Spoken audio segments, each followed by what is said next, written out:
Manolo, estamos en una finca agrícola en la que habéis terminado un proyecto de instalación de sistema de riego embalse incluido, una finca que tiene unas 100 hectáreas, un proyecto importante, ¿no? Sí, un proyecto donde el cliente tenía la necesidad de cultivar hortalizas con un sistema de alta precisión y hemos incorporado pues, todos los elementos necesarios para que pueda hacer ese cultivo en buenas condiciones. Aunque ahora entraremos en detalle, ¿qué habéis instalado en esta finca? Pues aquí hemos hecho la distribución de riego de toda la finca con válvulas muy pequeñas, en muy poca superficie, para que el control de la presión sea perfecto, y hemos desarrollado el cabezal de riego con fertilización proporcional y automatización con telecontrol, y además hemos construido la balsa de riego para poder abastecer de agua el cultivo en los momentos donde no hay presión de la red. Manolo, un proyecto como este, ¿cuántos meses se lleva de trabajo? Pues se puede llevar perfectamente 5 o 6 meses de ejecución. La planificación puede llevarse otros 3 meses de trabajo. Estamos hablando fácilmente de 9 meses, ¿no? Desde el minuto 1. Sí. Manolo, llega el cliente, os plantea sus necesidades. ¿Y cuál es el primer paso que dais para poner en marcha este proyecto? Pues lo primero que tenemos que saber es cómo trabaja el cliente, qué necesidades tiene, qué tipo de cultivo va a llevar a cabo en la finca, si va a utilizar riego por goteo solamente o va a utilizar riego por aspersión. Y una vez que tenemos toda esa información, entonces empezamos a hacer un levantamiento topográfico, a diseñar correctamente las parcelas para que se adapten a las necesidades del cliente. Más de arquitectos, ¿no? Como el que dice. Pues casi. La verdad es que tenemos que ingeniárnoslas de forma que las parcelas puedan drenar correctamente el agua, que puedan mecanizarse de forma correcta y que el cultivo esté bien orientado y produzca lo mejor posible. Entonces, lo que digamos es que buscáis una visión global, ¿no?, de todo ese terreno que tenéis que trabajar para que no se quede ningún detalle al azar. Efectivamente. Eso está todo muy planificado y muy controlado, y una vez que ya se tiene esa visión, entonces se empieza con el detalle a conocer cómo hay que montar el riego, cómo hay que distribuir las válvulas y cómo va a funcionar todo. Por supuesto, antes de montar las válvulas, siempre se hace una evaluación con un software de cálculo para confirmar que efectivamente la uniformidad de riego va a ser la adecuada. Entonces, en esa fase, digamos que tenéis una parte de campo, pero también una parte importante de oficina. Sí. La primera parte es mucha oficina, mucho estudio y garantizar que lo que luego llevemos a cabo va a funcionar antes de hacer prueba y error. Eso no nos lo podemos permitir. Manolo, ya tenemos hecho el proyecto. ¿Cuál es el siguiente paso? Imagino que ya desplazarse a campo y empezar con los trabajos in situ, ¿no? Sí, lo primero de todo es replantear las parcelas y replantear las zanjas que hay que abrir, pues y empezar a abrir zanjas, meter tuberías con toda la señal de automatización que requiere, que a veces se hace inalámbrico, pero en esta finca concreto va todo cableado. Y bueno, una vez que están metidas todas las tuberías principales, pues ya se entierran las zanjas y colocamos todas las válvulas, que las válvulas están con un piloto regulador para que controle la presión de salida, y además tienen conexiones tanto para el riego por goteo como para el riego por aspersión. Como os he comentado, esta es la válvula que activa el riego y está con la presión regulada siempre para garantizar la máxima uniformidad, y está dotado de conexiones para el riego por goteo. Como veis, ahora mismo el cultivo está con riego por goteo, pero también está dotado para poder conectar las terciarias de aspersión y abastecer el cultivo con riego por aspersión en los momentos de implantación. Incluso si hubiera que cultivar baby leaf, también nos servirían esas tomas para poder cultivar baby leaf.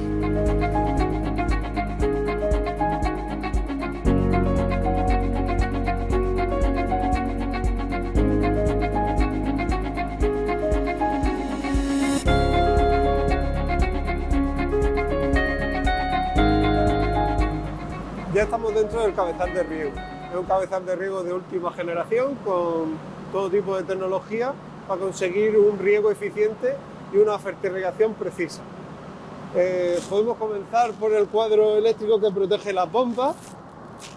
Tenemos 4 bombas instaladas en el interior de la balsa para garantizar la máxima eficiencia y el mínimo ruido en el cabezal de riego. Aquí tenemos el cuadro de control. En este cuadro vamos a controlar toda la instalación y todo el proceso productivo. Nosotros nos situamos aquí. Aquí tenemos el cabezal y aquí tenemos la balsa de riego con las bombas sumergidas que mandan el agua al cabezal y están controladas todos desde aquí. En estos elementos podemos controlar todos los elementos del cabezal y los elementos del campo van controlados todos a través de la pantalla.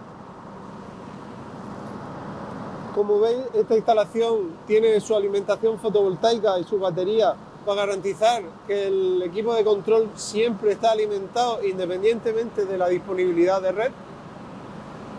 Y una vez que ya hemos gestionado la entrada de agua, que en esta instalación es un poco peculiar porque tenemos agua de la balsa, pero también tenemos agua de la comunidad de regantes. Entonces el sistema de gestión lo que controla es que si la presión es suficiente en la red, no tenemos por qué utilizar el bombeo y entonces entra agua directa de la red. Sin embargo, si no lo consigue, entonces se activa el bombeo y la red se va a la balsa. Aquí tenemos el filtrado automático. Es un equipo de filtrado preparado para 400 metros cúbicos y este equipo de filtrado será capaz de mantener el agua en condiciones limpias para que no se obstruyan los emisores. Todo ese es el colector de salida de válvulas al campo que permite distinguir las distintas zonas de trabajo y protege una zona u otra en función de si está trabajando o no. Aquí nos encontramos el sistema de gestión de agua de limpieza del drenaje de los filtros, donde permitimos su sedimentación y una vez que ha sedimentado, lo elevamos el agua a la balsa para poder garantizar que se optimiza al máximo el uso de agua. Y aquí tenemos el sistema de fertirrigación mediante bombas inyectoras inteligentes que van a permitir adaptar la dosis de inyección a las necesidades del cultivo con el objetivo de que todas las plantas reciban los mismos gramos de abono en toda la finca.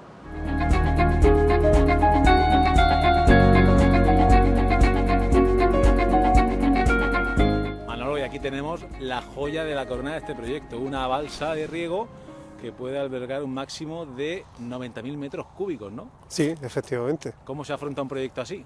Pues lo primero es conocer cuáles van a ser las necesidades, saber cuál es la disponibilidad de agua que tenemos, cuáles las necesidades del cultivo y analizar en todo el ciclo de cultivo cuál puede ser el momento en el que el déficit de agua con respecto a la disponibilidad de agua es mayor y en base a eso se conoce la capacidad que tiene que tener la balsa. A partir de ahí, pues hay que comprobar cuál es el punto mejor de la finca donde colocarlo, teniendo criterios de retranqueo al lindero, criterios topográficos, criterios de eficiencia energética para que Eso luego... de eficiencia energética, de ahorrar costes. Efectivamente. Aquí se ha buscado que el coste de bombeo sea el mínimo posible. Porque si la gente no lo sabe, un coste importante es mover el agua. Sí, es muy importante porque la práctica totalidad de la energía del riego viene de mover el agua. Porque la fertilización con sistemas de bomba inyectora de estas que hemos visto antes es muy baja consumidora de energía. La mayor parte de la potencia viene aquí. De hecho, la potencia de este cabezal son 90 kilovatios, de los cuales 80 están instalados aquí en la balsa. Y los otros 10 no es solo potencia del consumo de la fertilización, sino para posibles enchufes o tomas de corriente auxiliares. O sea que la mayor parte de la potencia está aquí. Y aún así son 80 kilovatios, que está buscado en eficiencia energética, pero con eso hace falta mucha potencia. Manolo, recapitulando, un proyecto de 100 hectáreas, 9 meses de trabajo y muchos metros de material, ¿no? Sí, habrá en torno a 10 kilómetros de tubería principal en torno a 15 kilómetros de tubería de riego, de manguera de 63, y probablemente unos 100 kilómetros de cable de señal de automatización. Una obra, vamos a llamarla obra porque no deja de ser una obra, Sí. en la que conforme termináis, como aquel que dice, le dais las llaves al propietario de la finca y ya se puede cultivar, porque aquí creo que va por la segunda plantación de lechuga ya, ¿no? Sí, sí. Es terminar y ya puede estar produciendo, pero al 100%, sin problema.